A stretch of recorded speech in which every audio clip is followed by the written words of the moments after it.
Good morning বন্ধুরা, কেমন আছো? নিশ্চয়ই ভালো আছো, আর আমিও ভালো আছি। তো আমি ভাতটা বসিয়ে দিয়ে চলে এসেছি সবজি খেতে, ওলকপি তুলতে। আর তোমাদের দাদাভাই চলে গিয়েছে ওই পুকুরে মাছ ধরতে। তো দেখা যাক ওলকপির কপালে আজকে মাছ জুটে কিনা। তো দেখো বন্ধুরা, আমি এর থেকে যেগুলো বড়ো সাইজের ওলকপি সেগুলো বেছে বেছে নেব। তো আমরা ওলকপি বলো আর ফুলকপি বলো সব রকমই ছোটো থাকতেই খাই, যেহেতু বাড়ির ওলকপি। বড় করলে আবার কি জানেন বন্ধুরা, এতে সিটি হয়ে যায়, তখন আর ভালো লাগে না অতটা। তো এই জন্য আমরা ছোট ছোটই খাই। তো আর এইরকম যেগুলো বড় সেগুলো সবজি ক্ষেতের থেকে টাটকা সবজি তুলে খাওয়াই মজাটাই আলাদা। দেখো বন্ধুরা, আমরা খুব সবজি কম কিনি, টুকটাক হালকা সবজি কিনি। আর সব এই সবজি খেতে তোমাদের দাদা ভাই টুকটাক করে লাগিয়ে রাখে সব রকম ধরনের কচু, গুড়ি কচু বা ওল, টুবড়ি আলু। আর তোমরা তো কলা গাছ দেখতেই পাচ্ছ, আমাদের এই সবজি ক্ষেতের চতুর্দিক থেকেই কলা গাছ। তো এখানে কাঁচকলার গাছ আছে, আবার দইরি কলারও গাছ আছে, আর পাকা কলারও গাছ আছে টুকটাক খাওয়ার জন্য। তো দেখো বন্ধুরা, আমি এর থেকে সব থেকে যেগুলো বড় সাইজের সেই কটাই বেছে বেছে তুলে নিয়েছি। তো এইদিকে দেখা যাক ওলকপির কপালে মাছ জোটে কিনা। তো দেখো বন্ধুরা, ওলকপিও তুলে এনেছি, আর তোমাদের দাদাভাই ওদিক থেকে জাল পেতে মাছ ধরে এনেছে। আর এই ঠান্ডার সময় তো ছিপ দিয়ে মাছ ওঠে না, ওই জন্য জাল পেতে তারপরে মাছ ধরেছে নেমে। তো অনেকগুলোই হয়েছিল, তার 2 পিস এনেছে খাওয়ার জন্য।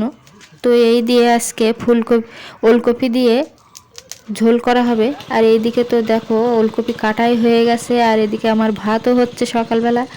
আর দেখো বন্ধুরা, আমি যে সবজি ক্ষেতের থেকে এক্ষুনি যে ওলকপি তুলে আনলাম, ওই সবজি ক্ষেতেরই একটা বড় আম গাছ আছে। ওই আম গাছটা অন্য লোকেরা লিজ নিয়েছে, ওই জন্য তারা চলে এসেছে আজকে তেল স্প্রে করতে। না হলে আমগুলো যে বোলটা এসেছে, ওই বোলে আম তেল স্প্রে না করলে আমগুলো আবার ভালোভাবে হবে না, পোকা লেগে যাবে, ওই জন্য। তো আমাদের সবজি ক্ষেতটাও কিন্তু লিসেরই সবজি ক্ষেত, লিস নিয়ে করা হচ্ছে। তো যে আম গাছটা সেটাও কিন্তু ওরা লিস নিয়েই চাষ করছে আর কি। তো আমি একটু বাড়ির থেকে জুম করে তোমাদের দেখাচ্ছি, তো তোমরা কতটা দেখতে পাচ্ছ কিনা জানি না। আর দেখো বন্ধুরা, আমাদের বাড়ির পিছনে একটা সাপ বার হয়েছে, ডানা সাপ। তো এই সাপটার অনেকটা গল্পই আছে, তো সেটা তোমাদের সাথে একটু শেয়ার করার জন্য সাপটাকে ভিডিও করে দেখাচ্ছি আর কি।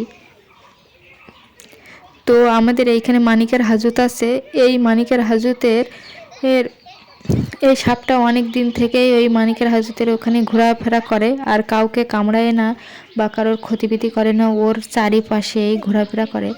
তো সবাই বলে এই মানিকের যে হাজতের সময় ওখানে দুধ কলা বা অন্য টাইমেও কারোর বাছুর হলে দুধ কলা দিয়ে যায়, তখনই এই সাপটা গিয়ে ওখান থেকে খায়।